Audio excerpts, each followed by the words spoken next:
Acaba de terminar la comparecencia del debate de investidura del candidato designado por el jefe del Estado por Felipe VI, Alberto Núñez Feijóo, el presidente del Partido Popular, que a esta hora de la tarde sigue confiado en poder lograr el éxito de la operación en el último minuto. Eso sí, tal y como decía en COPE esta misma mañana el coordinador general de los conservadores, Elías Bendodo. Discurso que ha utilizado en la Cámara Baja, que ha cerrado hace apenas unos instantes, en el que Feijóo ha aprovechado para cargar contra el presidente del gobierno en funciones, contra Pedro Sánchez, pero también contra los pactos que se estarían preparando con las formaciones nacionalistas catalanas y el pacto posible sobre una amnistía a los líderes del Procés y del 1 de octubre.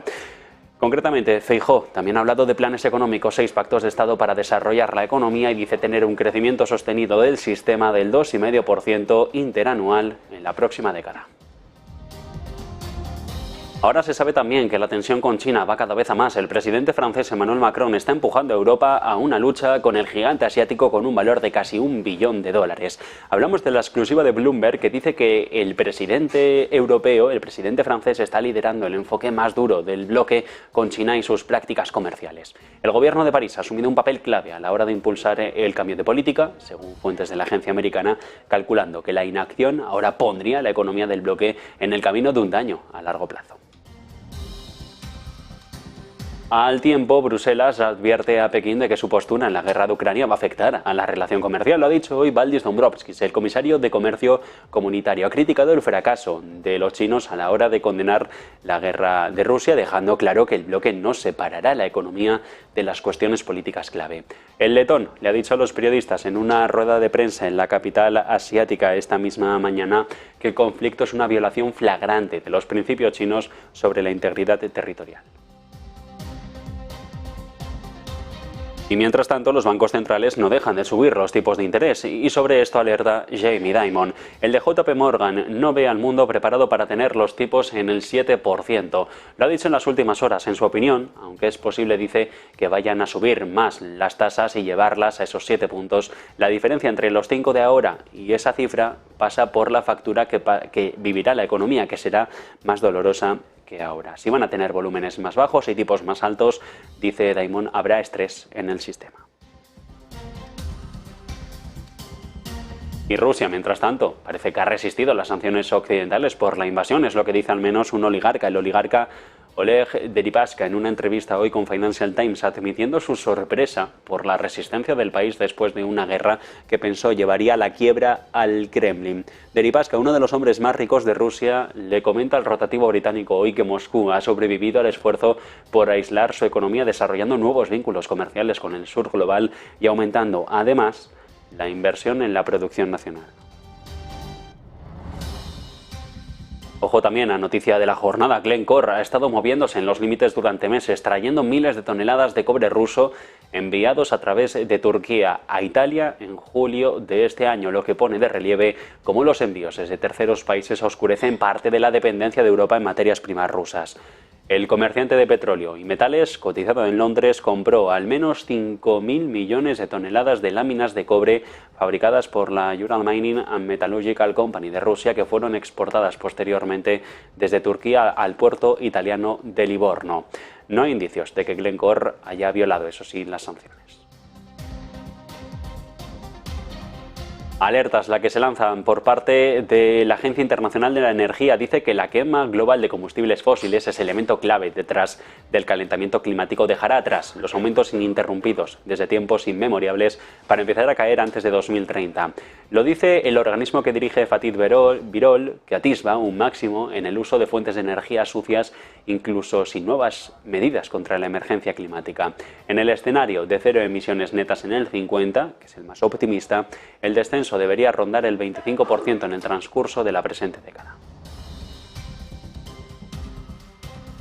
Y mientras tanto, quédense con este nombre. Cainiao Smart Logistics Network ha solicitado recaudar fondos en Hong Kong, es decir, una OPV, una salida a bolsa en la que espera que sea la oferta pública inicial más grande del mundo, la segunda, mientras que durante las primeras 6 empresas es una derivada de las empresas de Alibaba. Pone a prueba el apetito por nuevas cotizaciones en el tercer mercado de capitales más grande de Asia.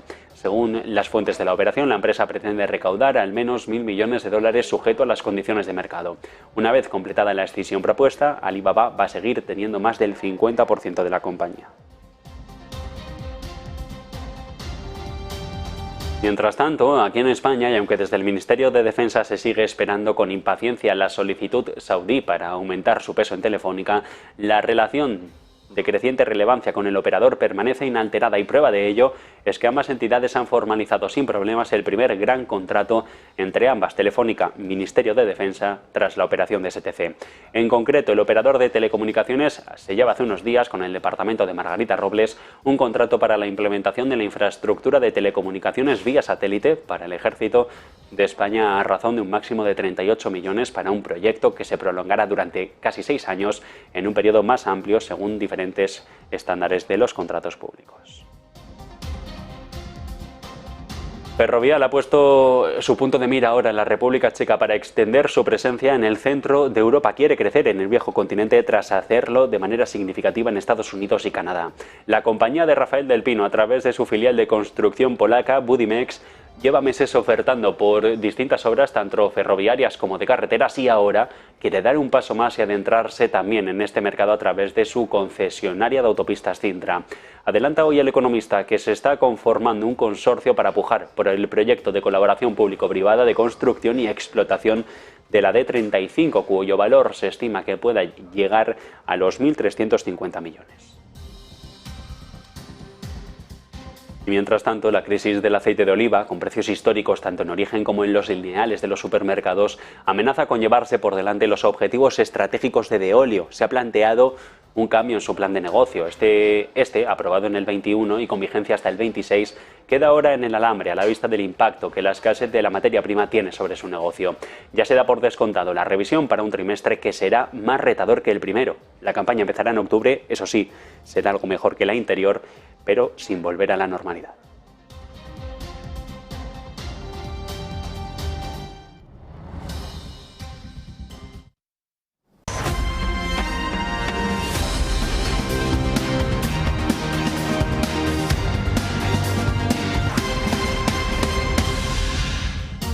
Siete minutos sobre las 2 en punto de la tarde, hora central europea. ¿Qué tal? ¿Cómo están? Y mientras tanto, el ojo puesto en Estados Unidos. Allí la mayoría en el Senado, los negociadores republicanos y demócratas, ya poco a poco se están acercando a evitar ese cierre del gobierno federal que se podría decretar el próximo 1 de octubre si no hay un pacto entre las formaciones políticas para seguir dando dinero al ejecutivo de Biden. Pues bien, según está adelantando la agencia Bloomberg a esta hora de la tarde, los negociadores republicanos y demócratas se acercan a un pacto sobre esa financiación en el corto plazo, destinado a mantener el gobierno abierto tras el 1 de octubre del próximo mes. La legislación ampliaría la financiación durante 4 a 6 semanas, es decir, más o menos y como mucho hasta mediados de noviembre.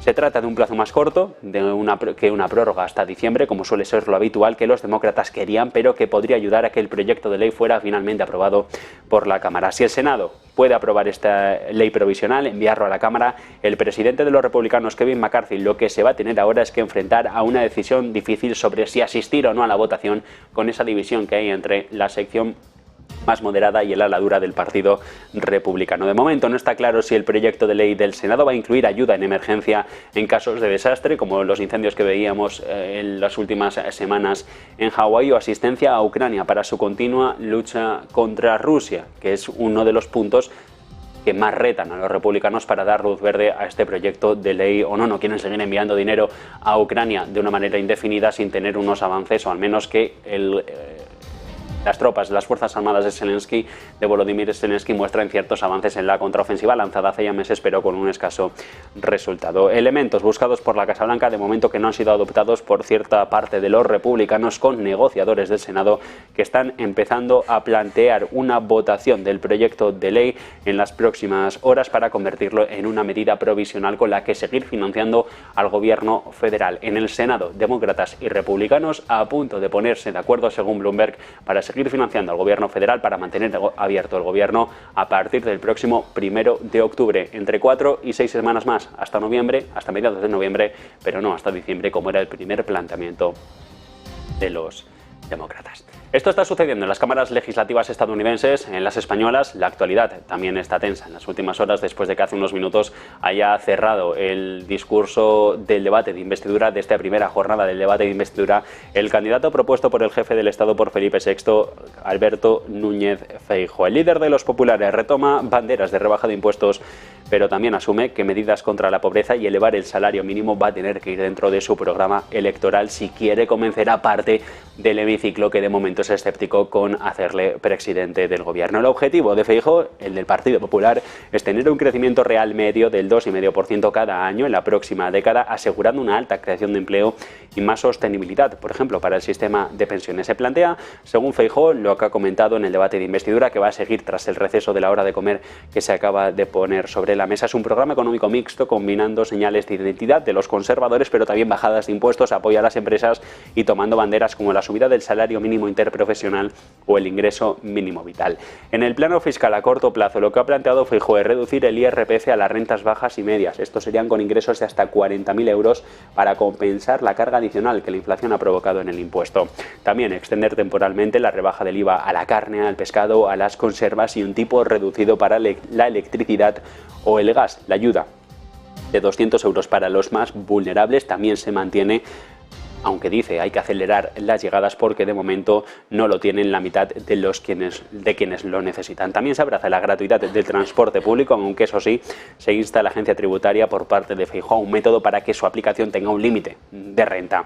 Desafía también parte de los llamamientos del Banco Central Europeo, del Banco de España, que le pedía retirar a los gobiernos nacionales medidas generalizadas de alivio fiscal, como la rebaja del IVA energético, por el elevado coste presupuestario, porque está apoyando esos crecimientos y esa presión de precios sobre la inflación.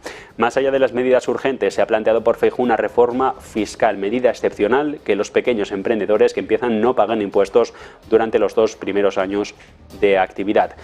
Como decíamos, solicitar a las entidades financieras es lo que quiere Feijóo, que los recursos que se destinan al impuesto a la banca se inyecten automáticamente a las familias que no pueden afrontar la subida hipotecaria, y sobre el ingreso mínimo vital también mantenerlo sobre la mesa. El salario mínimo, subirlo y alcanzar el 60% del salario medio, como está comprometido con la Unión Europea.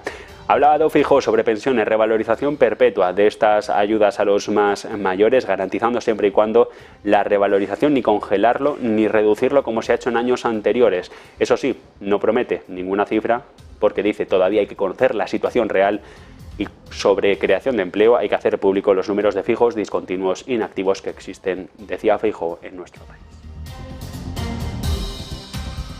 Hablaba Feijóo de pensiones y mientras el gobierno en funciones sigue andando, dando los datos que se publican hoy, que es precisamente sobre estas ayudas. El gasto en pensiones, que no deja de crecer en septiembre, mes que todavía no hemos cerrado. La Seguridad Social ha destinado más de 12.000 millones al pago de la nómina ordinaria mensual de las pensiones contributivas. Esto traducido es casi un 11% más que el año pasado. El gasto en pensiones contribuye ya y supone el 11,7% sobre PIB, una cifra que no habíamos visto nunca antes en la historia. Tras la subida de estas ayudas de las pensiones con el IPC, ese reglamento aprobado por el gobierno en funciones, aplicada desde principios de año, la pensión media de jubilación ha aumentado casi 10 puntos con respecto a los números de hace un año. Mientras tanto, la tensión se sigue viviendo en el plano político y en el mundo. Ahora se sabe que la tensión con China va cada vez a más. El presidente francés Emmanuel Macron, por su parte, empujando a Europa una lucha con China con un valor de casi 1 billón con B de dólares. Hablamos de una exclusiva que publicaba Bloomberg a primera hora de la mañana, que dice que el presidente galo lo que está liderando es el enfoque más duro, el más reaccionario de la Unión Europea con China y con sus prácticas comerciales. El gobierno de París lo que ha hecho ha sido asumir el papel de líder, pero del enfrentamiento, un papel clave a la hora de impulsar el cambio de política y de esa estrategia del decoupling que quedaba sobre la mesa más o menos vislumbrada con la presentación de la Estrategia de Seguridad Económica Europea de hace unas semanas por parte del Ejecutivo Comunitario. Se calcula que la inacción ahora pondría a la economía del bloque en el camino de un daño a largo plazo. El galo quiere que los socios de la Unión vean al bloque como una fuerza de equilibrio entre las dos superpotencias económicas, que no nos decantemos ni por papá, ni por mamá, ni por Estados Unidos, ni por China, sino que estemos un poco en la balanza y manteniendo relaciones comerciales con todos, algo que permitiría a París, pero también a otras capitales como Roma, cultivar relaciones especiales con otros aliados potenciales, como es el caso de la India.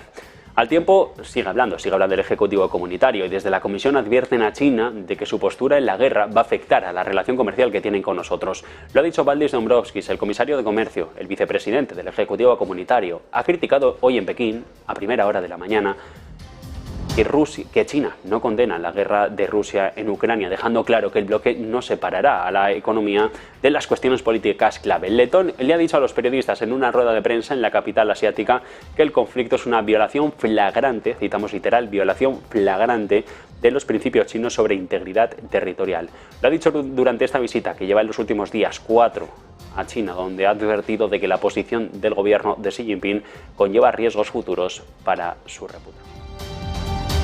Pero ojo, porque la investigación a China no sabemos si será partidista. Tesla y algunos fabricantes de automóviles europeos van a ser objeto de investigación, incluidos en ese trabajo de la Unión Europea sobre los subsidios a los eléctricos en China, porque el expediente no se limita, decía Dombrovskis, solo a las marcas asiáticas, sino que también puede afectar a los vehículos de otros productores si reciben subsidios de producción por parte del Ejecutivo de Xi Jinping.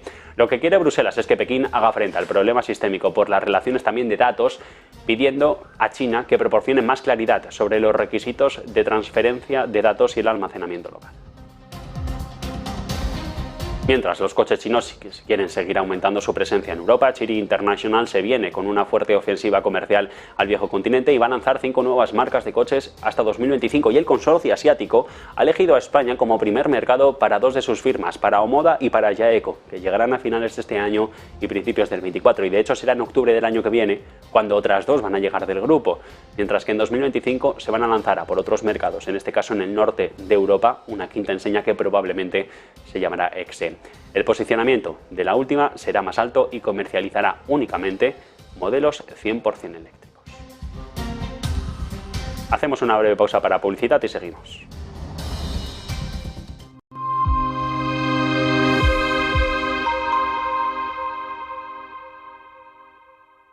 Ven al Torreón, estamos en El Pardo, un espacio único en plena naturaleza. Disfruta de momentos de desconexión mientras saboreas la mejor gastronomía. Disponemos de 7 amplias terrazas y salones para todo tipo de eventos. Degusta nuestros exquisitos platos acompañados de una selecta bodega de vinos. A tu servicio, un gran parking y zona infantil. Abierto los 365 días del año. Cocina ininterrumpida desde las 10 de la mañana hasta las 12 de la noche. Haz tu reserva. Localizarnos ahora es más fácil. La economía a tu alcance, empresas, inversiones, tecnología, ya en la APP de Movistar. Vive la economía. Negocios Televisión.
Y mientras tanto, con la sesión en los mercados de renta variable europeos en zona mixta, con ese IBEX rebotando mientras que el resto de parques del viejo continente mantienen las pérdidas, replicando la situación similar a las semanas anteriores, los futuros del S&P, los continuos del S&P a esta hora de la tarde también vienen con una sesión negativa en apertura para Wall Street, 0,30 abajo, 4.324, y si miramos al Dow ya cayendo por debajo de los 34.000 enteros, cuando la referencia macroeconómica de la jornada, aparte de los precios de viviendas que conoceremos a partir de las 3 en punto de la tarde, hora central europea, llegan con los permisos que más o menos, y como se vaticinaba en el dato flash, se quedan con un recorte mínimo, eso sí, pero que dan indicios de cierta ralentización de la actividad económica estadounidense y de que poco a poco esa nevera en la que quiere entrar la Reserva Federal va haciendo su efecto y enfriando a la economía. El caso es que los permisos de viviendas en dato interanual ha caído un 6,8%. Se esperaba por el consenso de mercado que estuvieran sobre la zona del 6,9%. Los permisos se quedan concretamente superando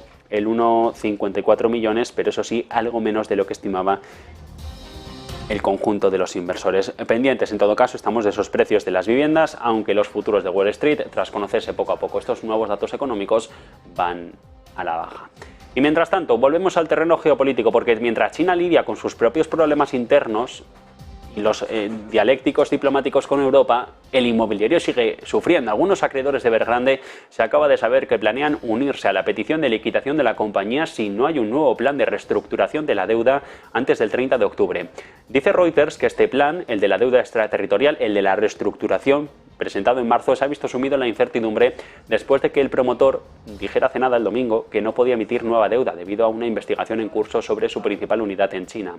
El asediado ya ha estado buscando la aprobación de los acreedores para sus propuestas, con el objetivo de reestructurar la deuda extraterritorial por valor de casi 32.000 millones de dólares. Aquí bonos, garantías y obligaciones de recompra, todo está incluido.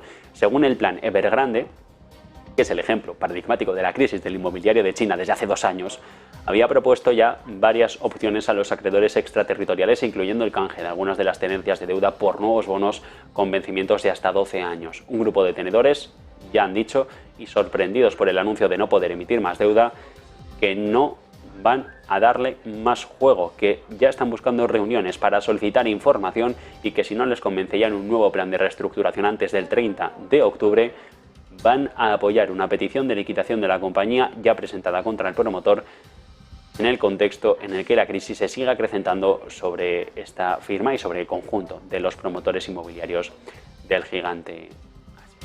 Es un martes, es una jornada la de hoy en la que Corea del Sur celebra su primer desfile militar a gran escala en el centro de Seúl, mostrando una variedad de armas, misiles balísticos, aviones de combate y drones locales en una demostración de fuerza contra las provocaciones norcoreanas. El evento, de un día completo para conmemorar ese día de las Fuerzas Armadas del país, se produce cuando el presidente Yoon Suk-yeol advirtía hace unas horas de la respuesta abrumadora por parte de Seúl y Washington para poner fin al gobierno de Kim Jong-un en caso de un ataque nuclear de Pyongyang. Miles de soldados han desafiado la lluvia para el inusual desfile en las últimas horas, en el que han participado interceptores de misiles avanzados y drones de reconocimiento en esa semana posterior a que Kim Jong-un se reuniera con el ruso Vladimir Putin y acordara fortalecer la cooperación militar. Así las cosas, el mundo se sigue moviendo y es Corea del Sur, precisamente junto a Japón y China, el frente oriental, quienes han acordado hace unas horas que los líderes de sus países se reúnan de aquí a no mucho, no han puesto fecha fija ni calendario sobre la mesa, pero sí que cuando se pueda para impulsar los intercambios trilaterales entre ambos territorios. En 2008, los 3 países ya pactaron celebrar una cumbre anual para fomentar la cooperación regional, pero la iniciativa se ha visto en nada, se ha visto desgastada por las disputas bilaterales o por la pandemia de la COVID, que ya sabemos llevó a un cierre de 3 años a China a todas las fronteras internacionales. De hecho, la última cita fue antes, fue en 2019, y en aquella ocasión tenía como objetivo, en parte, calmar las preocupaciones de Pekín sobre la estrecha cooperación entre los 2 aliados de Estados Unidos después de que Seúl y Tokio acordaran hace unos meses poner fin a las disputas legales, diplomáticas y comerciales sobre cuestiones que datan de la ocupación japonesa de Corea entre 1910 y 1945. Así, ahora Pekín pide a Filipinas, por su parte, que evite crear más problemas en la zona en disputa del mar meridional de China después de que la Guardia Costera filipina haya eliminado en las últimas horas la barrera flotante instalada por el gigante asiático con el objetivo de impedir la entrada de barcos pesqueros filipinos en aguas en disputa. China, lo que ha dicho hoy Wang Wenbin, el portavoz del Ministerio de Exteriores, es que defiende firmemente la soberanía y los derechos e intereses legítimos en la isla de Hwangyan. De hecho, ha añadido que Filipinas no provoque problemas. A esto Manila ha contestado diciendo que no hay señales de enfrentamiento con China en la zona marítima en disputa y que los oficiales ya han limpiado las partes restantes de la barrera flotante. Y mientras tanto, advertencias, pero con un tono más económico. El ministro de Finanzas japonés Suzuki a los actores de los mercados ha cambiado un día después de que el yen alcanzara su nivel más bajo frente al dólar desde octubre. Y lo que dice ahora es que las autoridades intervinieron el mes pasado para apuntalar la economía y ahora están dispuestos a volver a hacerlo. El ministro de Finanzas ha dicho que, como se dijo hace unas horas, se está observando las tendencias del mercado con un alto sentido de urgencia. Comentarios que han provocado poca reacción, eso sí, pero que incluso la advertencia ha fortalecido al yen, en este caso de nuevo hasta llevarlo a la zona de las 149 unidades. Y mientras tanto, por otros derroteros aquí en Europa, el Banco Central Europeo se sabe, o se dice ahora, que debería discutir más sobre el programa de emergencias de compra pandémica, SPP, el programa de compra de bonos, más temprano que tarde. Lo ha dicho un miembro del Consejo, Jereminas Simkus, miembro de ese gabinete central de Christine Lagarde, quien ha asegurado esta misma mañana que los funcionarios lo que deberían hacer es comenzar a discutir si se deben realizar cambios en los programas de compra de bonos pandémicos. Es el jefe del banco lituano e insiste en que hay que empezar a hablar sobre el programa más temprano que tarde, porque hay un entorno que ha cambiado, porque hay un entorno que está modificado completamente desde el momento en el que se tomó la decisión de poner fin a las reinversiones a finales de 2024. De hecho, dice Simkus que cualquier decisión sobre el PEP debe evaluarse cuidadosamente antes de tomarse, pero que esto no significa que no se pueda empezar a hablar del asunto ya mismo. Tiempo de descuento también en la semana, con el foco en Estados Unidos, donde las alertas las lanzan desde la agencia de calificación Moody's, que dice ahora que habrá un impacto claro en la economía del país y su calificación crediticia si el gobierno federal tiene que cerrar. Esto mientras que el presidente de la Reserva Federal de Minneapolis, Neel Kashkari, ha dicho también en las últimas horas que espera otra subida más antes de final de año. Es verdad, el cierre del gobierno federal no cerraría los pagos del servicio de la deuda pública, pero dice sí que daría cuenta de la debilidad de la fortaleza institucional y de gobernanza en Estados Unidos en relación con otros gobiernos de calificación AAA. Y entre tanto, también alertas, en este caso por el empresariado. Jamie Dimon, el de JP Morgan, no ve al mundo preparado ahora para tener los tipos en el 7%, como apuntan muchos economistas que podrían estar. Lo ha dicho en las últimas horas. En su opinión, aunque es posible, dice que haya que subir más y más los tipos, llevarlos a los 7 puntos, la diferencia entre los 5 de ahora y esa cifra va a pasar una factura más dolorosa a la economía de lo que lo ha hecho hasta ahora en este ciclo de endurecimiento monetario, el más acelerado de la última década.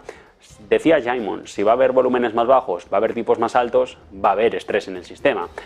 En este contexto, ya alerta el empresario de que la economía podría no terminar por aguantarlo.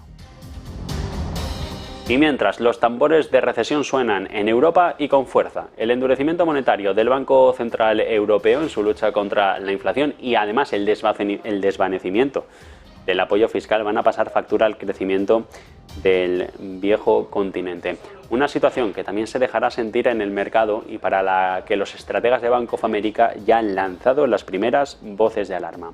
Se posicionan negativos con respecto a las acciones europeas, pero es que además de todo esto, en la conclusión del último informe sobre renta variable admiten que habrá una caída superior al 15% para el stock 600 a principios de 2024. Por ello, los estadounidenses infraponderan, en este caso, los valores cíclicos frente a los defensivos y apuestan por un rendimiento inferior del 8% para las acciones cíclicas frente a las que son defensivas y a un rendimiento también de algo menos del 12% para los títulos de valor frente a los de crecimiento, para el growth frente al value. En este contexto, si miramos al tiempo real de los mercados, vemos cómo a esta hora de la tarde, cuando pasan 28 minutos sobre las 2 en punto, se mantienen las pérdidas en los índices del viejo continente, con esos futuros que también van a menos en el continuo del S&P, esos 4.300. De momento el IBEX se salva de todo esto. Tenemos al selectivo de la Bolsa Nacional sobre los 9.386 puntos, una subida del 0,29%, y si nos fijamos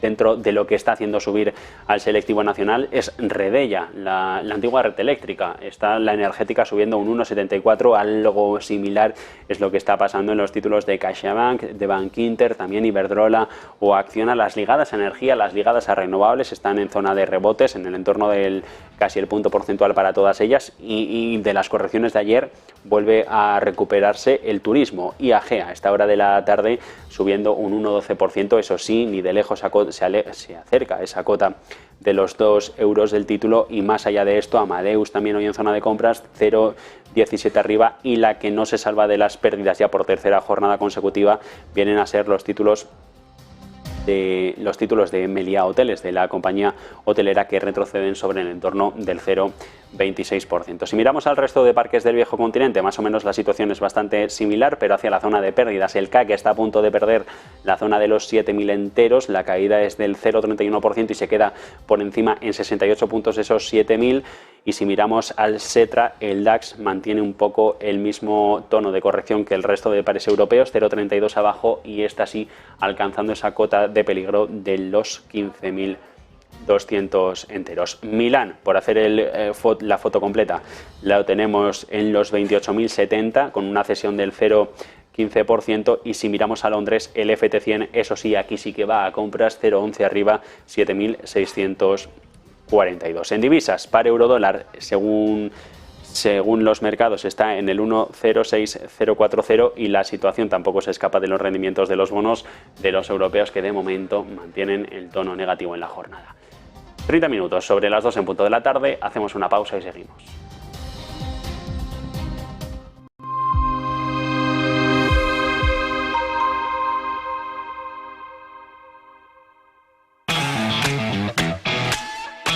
¿Hay un mejor momento para empezar a invertir en el mercado?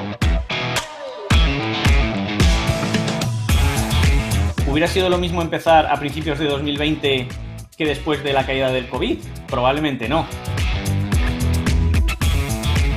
Pues es lo que te vamos a contar en la Academia de Negocios TV con el último módulo de amplitud de mercado o Market Timing.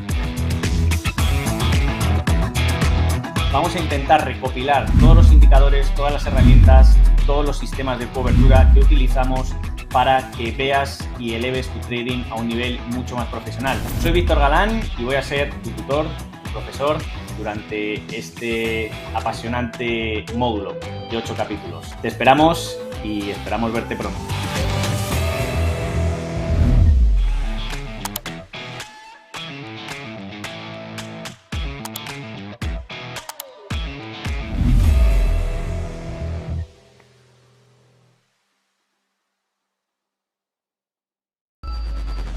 Localizarnos ahora es más fácil.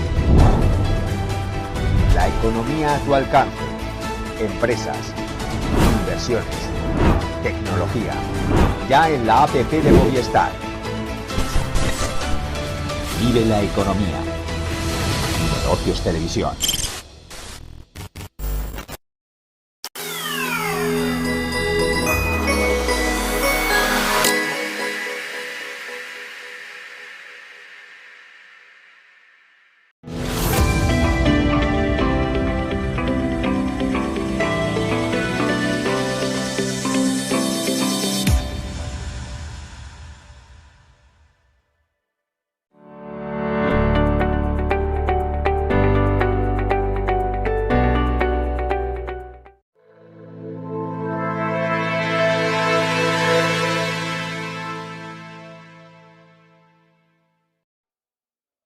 Poco a poco también se van sucediendo las reacciones a la guerra de Rusia en Ucrania. Se van sucediendo, y en este caso, las palabras de algunos oligarcas ligados directamente al gobierno de Vladimir Putin, al Kremlin, que están hablando con Financial Times. Y bien, lo que dicen es básicamente que se ha resistido bien a las sanciones occidentales por la invasión de Ucrania.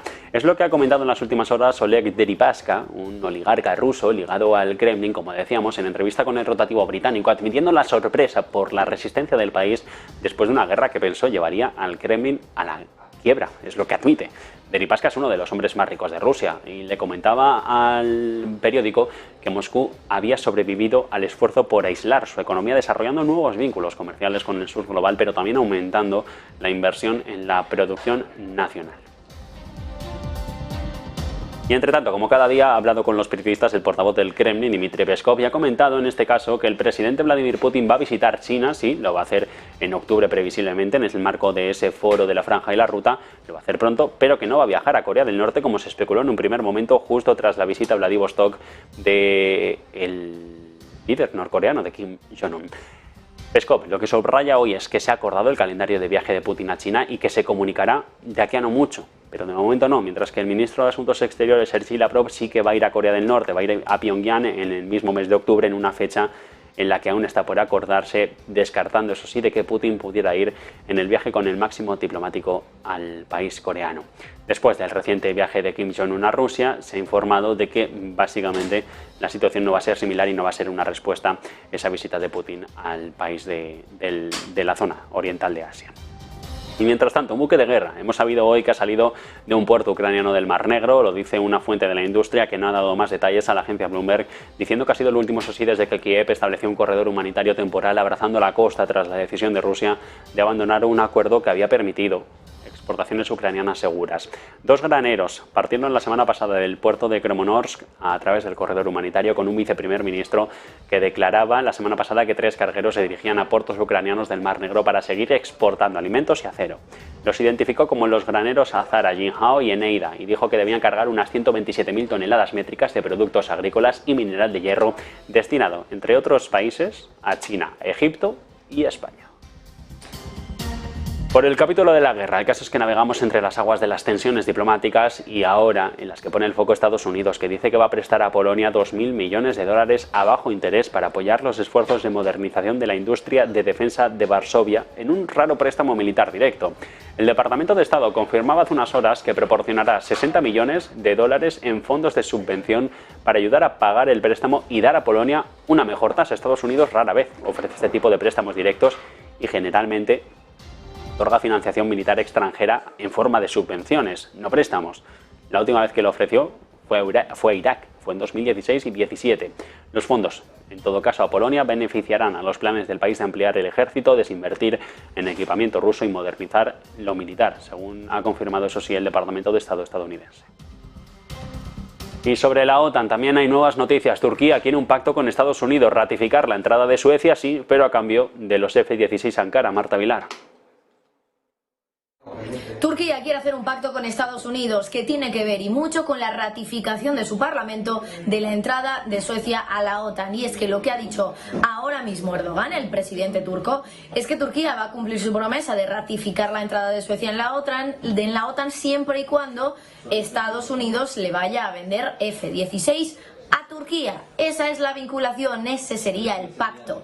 De hecho, Erdogan ha dicho que ya Turquía ha discutido con Anthony Blinken, con el secretario de Estado de Estados Unidos, este hecho, y que desde Estados Unidos también vinculan ambas cosas. Es decir, por un lado se venden los cazas a Turquía y por el otro Turquía cumple con su promesa de ratificar la entrada de Suecia.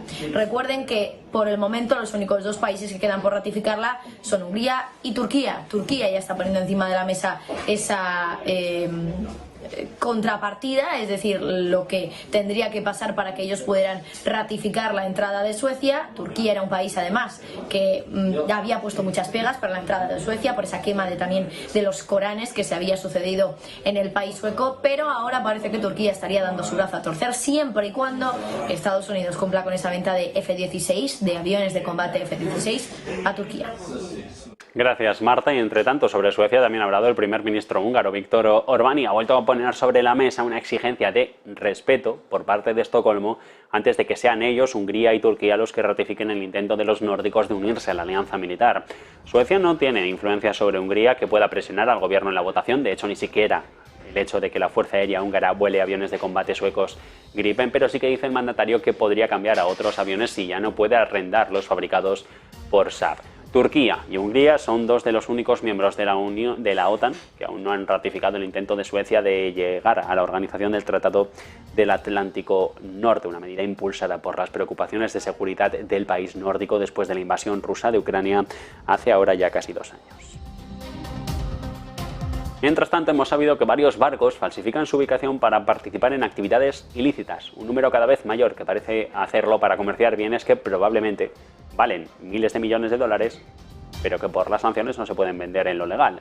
Los llamados buques oscuros que transportan petróleo ruso en una supuesta evasión del precio máximo de $60 fijado por el G7 para el barril, los buques cisterna que pasan desapercibidos en aguas venezolanas o los buques de carga que supuestamente contrabandean granos desde Ucrania están siendo descubiertos ahora por la tecnología satelital que pueden identificar cuando informan de una ubicación falsa. Es decir, a través de satélite ves si lo que están diciendo es verdad, si están en el Pacífico en vez de en el Atlántico. Los barcos grandes deben estar equipados con sistemas de identificación automática y deben transmitir su ubicación para evitar colisiones según los requisitos de la Organización Marítima Internacional. Sí, pero algunos están apagando los transponedores de ubicación o participando en la suplantación de identidad, donde una embarcación informa que está en un lugar, pero en realidad está en otro. Como decíamos, puedes informar que estás en el Atlántico, aunque en realidad es en el Pacífico. Esto posiblemente está sucediendo. Datos de la empresa de tecnología marítima Windward han dado cuenta de un aumento del 12% en la manipulación de la ubicación entre petroleros y barcos que transportan carga seca como cereales durante el primer semestre del 23 en comparación con el mismo periodo de hace un año. Esto es un aumento semestral con respecto al 21 del 82%. Ojo también a esta noticia de la jornada. Glencore ha estado moviéndose en los límites de la legalidad durante meses, trayendo miles de toneladas de cobre ruso enviadas a través de Turquía a Italia en julio de este año, lo que pone de relieve cómo los envíos desde terceros países oscurecen la verdadera dependencia de Europa de las materias primas rusas. El comerciante de petróleo y metales que cotiza en Londres compró al menos 5.000 toneladas de láminas de cobre fabricadas por la Ural Mining and Metallurgical Company de Rusia, que fueron exportadas desde Turquía al puerto italiano de Livorno en julio, según los documentos aduaneros. No hay indicios de que Glencore, eso sí, haya violado sanciones. Sin embargo, los intercambios subrayan parte de la dependencia del viejo continente de Rusia todavía para productos básicos críticos y el creciente papel de Turquía como centro de transbordo. También destaca cómo Dubái se ha convertido en el lugar de los intermediarios para importar productos rusos a Europa. Los envíos fueron medidos por Glencore, por Honeywell Energy, una entidad con sede en Emiratos Árabes Unidos creada en el 19 y destinados a la fábrica de Alambrón Carlo Carombo en Lombardía, en el norte de Italia, para fabricar productos de cobre que se utilizan, por ejemplo, en cables eléctricos, transformadores o productos electrónicos. El asunto es que la guerra comercial cada vez va a más y ahora los precios en máximos o cerca de ellos están en el caso del transporte. El marítimo sí, pero también otros como por ejemplo el turístico. El fenómeno del índice báltico seco, que nace de una encuesta diaria de los transportistas marítimos, se está haciendo cada vez más palpable y está en máximos no vistos desde el mes de mayo. Está por encima de los 1.350. Por hablar en contexto, en febrero estaba en los 530, es decir, estaba por debajo casi 3 veces. ¿Esto qué supone? Que es el más rápido repunte por la tensión actual del mercado. Y mientras tanto, China se ha conocido hoy que ha tomado una decisión que puede cambiar a los mercados energéticos mundiales y lo hace mirando a la energía. Los anuncios de nuevas centrales nucleares no han dejado de sucederse. Hay 57 proyectos en marcha actualmente, cuando en el mundo hay cerca de 436 plantas en activo. Esto es un incremento de la infraestructura nuclear en el planeta del 13% y los países están protagonizando las mayores apuestas en el sector en la historia. Sí, pero ninguno ha apostado como China. El país asiático tiene agendados 21 proyectos, un 37% de toda la inversión mundial de la energía, en un incremento de precio que parece que no está cerca de terminar. Están viendo ustedes el gráfico en pantalla de esos precios del uranio, que en esta jornada de hoy están rebotando sobre los casi 2 puntos porcentuales. Pues bien, en el último informe de la Asociación Nuclear Mundial se defiende que en los próximos 20 años el uranio que demandarán las centrales se va a multiplicar hasta las 130.000 toneladas. Actualmente estamos por debajo de las 66.000. Kazajstán es el mayor productor, pero también hay otros como Canadá, Namibia o Australia.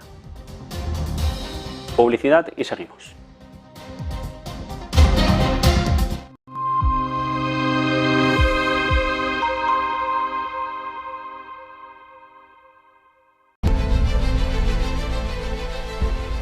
No puede volver atrás y cambiar el principio, pero puede comenzar donde está y cambiar el final.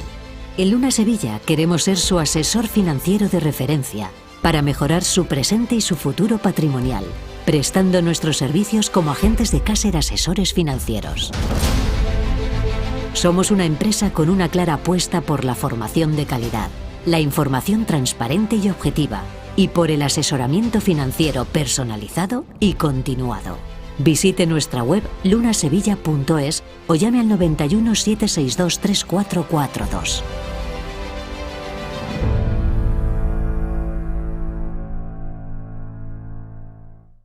Ven al Torreón, estamos en el Pardo, un espacio único en plena naturaleza.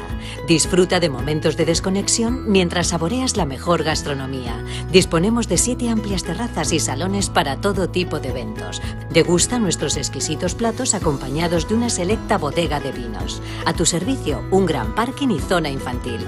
Abierto los 365 días del año. Cocina ininterrumpida desde las 10 de la mañana hasta las 12 de la noche. Haz tu reserva.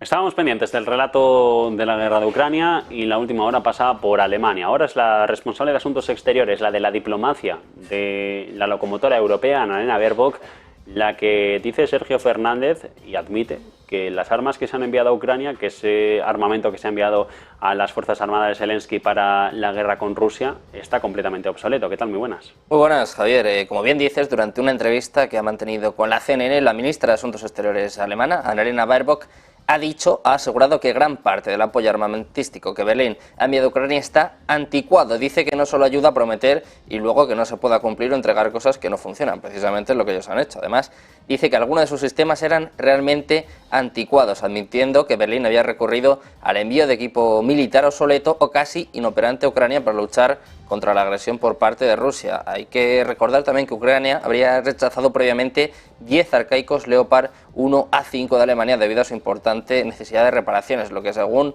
el presidente Volodymyr Zelensky era un desafío debido a la falta de técnicos capacitados y la disponibilidad de repuesto. Los tanques alemanes requieren extensos trabajos de reparación, lo que no sería posible en medio de esta guerra en curso, según informan también algunos medios alemanes. Hasta julio de 2023, Berlín era el segundo país en ayuda militar después de Estados Unidos. De hecho, había enviado equipos por valor de 18.900 millones de dólares, según un informe del Instituto de Economía Mundial de Kiel. Ahora, la noticia, en palabras, en este caso, de la misma Annalena Baerbock, de la misma ministra de Asuntos Exteriores de Alemania, es que este material era obsoleto y estaba anticuado, Javier.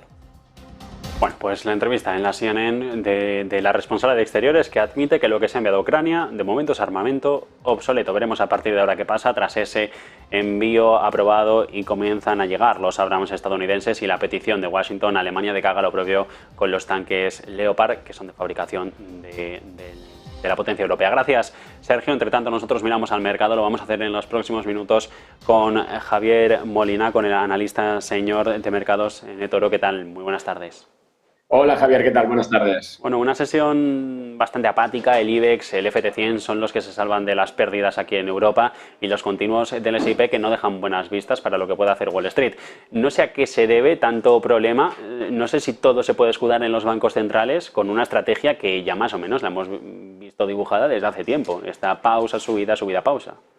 Sí, a ver, sin duda alguna que la narrativa la tenemos sobre la mesa. Otra cosa es que al final, cuando la semana anterior vimos ese dot plot, ¿no? Un poco ese famoso cuadro de cómo veían, en este caso la Fed, los tipos más adelante, pues esas expectativas que se tenían pues no han coincidido con la realidad. ¿En qué sentido? En que los tipos de interés van a estar altos más tiempos. Hay un tema de credibilidad de la Fed, es decir, igual que ese 2% de inflación, fíjate, Javier, que nos dicen que es el objetivo único y que no creo que se vaya a poder mantener como ese target, pero sí que eso hace pues que esa narrativa tan dura pues genere esas tensiones, ¿no? Con lo cual yo creo que al final estamos en esa recogida, si quieres, un poco de beneficios. No olvidemos que el mercado ha subido desde octubre hasta hace pues un mes de forma, digamos, continua, con ajustes muy suaves, y yo creo que de momento la tendencia de fondo sigue siendo positiva. Otra cosa es que veamos correcciones, que en el fondo son normales. Lo que pasa es que aquí ya cae el mercado un 1, un 2% y enseguida, ¿no? Como que nos asustamos, ¿no? Y yo creo que ahí hay que estar un poco pues muy muy cautos. Es verdad que para nuevas posiciones, si quieres, yo sí que me lo pensaría 2 veces. La renta fija paga, duraciones cortas, es decir, que tenemos mucho donde mirar, ¿no? El oro, Bitcoin. Al final no solamente hay que estar siguiendo los mercados de renta fija puro y duro, de renta variable puro y duro, sino que tenemos todo ese abanico, ¿no? Precisamente sobre el oro, no sé cuál es la situación actual para este metal precioso en un contexto en el que lo de activo y refugio no sé si se está empezando a perder ese calificativo.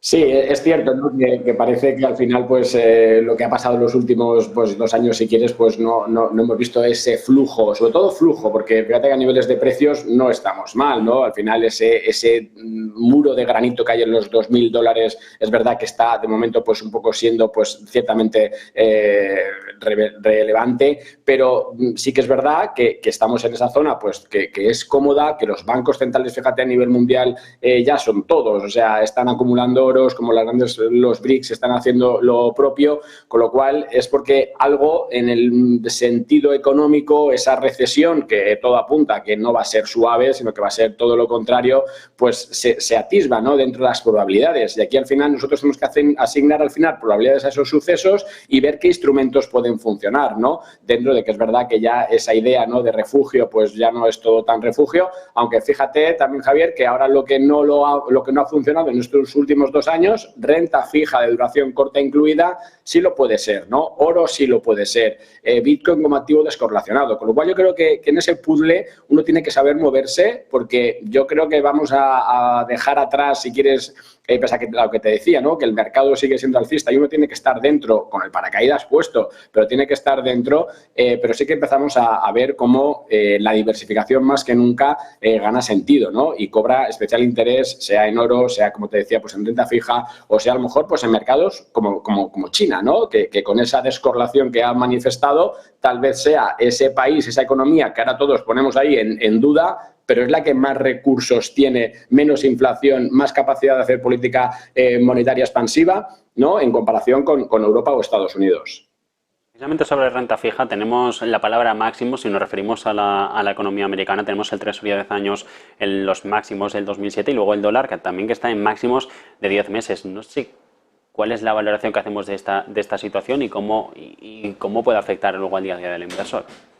Sí, pues mira, a ver, varios son los enfoques que ahí vemos, ¿no? De un punto de vista, si quieres, de renta variable y renta fija, ¿cuál es el nivel a partir del cual yo, inversor en riesgo en renta variable, decido empezar a hacer trasvase hacia renta fija, ¿no? Porque claro, si tú comparas rentabilidad media de los últimos 15 años del S&P, 10, 11%, contra un 5% casi que puedes hacer con el 10 años, ostras, una parte ya de la posición sí que me funciona como refugio, sí que me puede funcionar como descorrelación, ¿no?, que se había roto en estos últimos años. Con lo cual, de ese lado, pues ahí veo ese nivel crítico que creo que estamos ya muy cercano, ¿no? De otro lado, ¿qué implica, no? Pues obviamente son expectativas donde tú lo que ves es que ese consumidor norteamericano parece, pues oye, que está ya extenuado. Vemos que, sin embargo, ¿no?, pues la Fed, con ese control que te decía al principio del 2% y tipos altos, pues nos están llevando a esos límites. Y comentarios, ¿no?, de algún personaje que te decía incluso pues que, oye, que esto igual se va al 6 o al 7% los tipos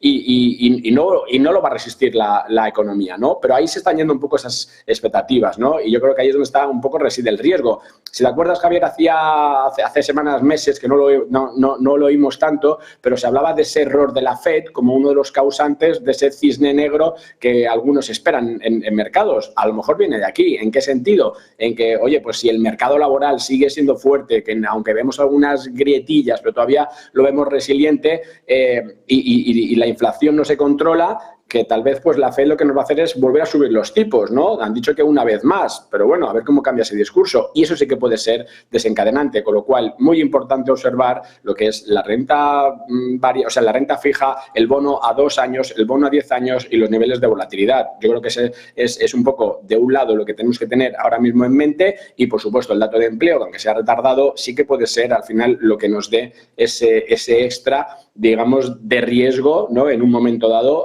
a cambiar, a estar frente a un cambio de panorama. Javier Molina, analista de eToro, un placer, buena tarde. Hasta la próxima. Nosotros, pendientes de esos mercados financieros, hacemos una breve pausa, pausamos aquí precisamente el relato informativo a la jornada y volvemos mirando a los mercados, mirando a la actualidad económica y a la geopolítica a partir de las 3 de la tarde, ya en tiempo de Conexión Vilar con Marta Vilar. Que tengan una buena jornada.